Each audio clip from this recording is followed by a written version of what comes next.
నమస్తే. అనుగ్రహం అనేది దైవిక దయ, ఆశీర్వాదం అని అర్థం. ఇది దైవం లేదా గురువు ఇతరుల పట్ల చూపించే ప్రేమ, అనుగ్రహం రూపంలో ఆశీర్వదిస్తారు. అనుగ్రహం అనేది ఒకరి మేలును కోరుతూ చూపించే సానుకూల చర్య. ప్రతి వ్యక్తి జీవితంలోకి ఆహ్వానించగల ఒక జీవశక్తిగా ఇది కనిపిస్తుంది. అనుగ్రహం పొందిన వ్యక్తి యొక్క పరిస్థితిలో, కర్మలో సానుకూలమైన మార్పును తీసుకువచ్చే శక్తి దీనికి ఉంటుంది. పరివర్తన స్థితిని ఇస్తుంది. అనుగ్రహం, దేవుని అనుగ్రహం అనేది మనిషి తన సొంత ప్రయత్నాల ద్వారా, యోగ్యత ద్వారా సంపాదించలేని ఒక అసాధారణమైన సహాయం.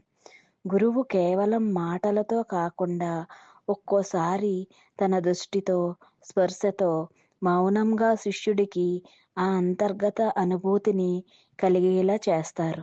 అప్పుడే శిష్యుడికి జ్ఞానోదయం అవుతుంది.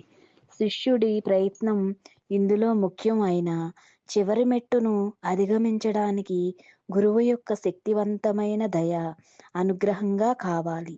ఇది మన జీవిత మార్గాన్ని మెరుగుపరుస్తుంది లేదా పూర్తిగా మార్చేస్తుంది. ఒక శక్తివంతమైన, అనుకూలమైన శక్తి, అది మన ప్రయత్నాలకు అతీతంగా లభించే దైవిక ఉన్నతమైన సహాయం.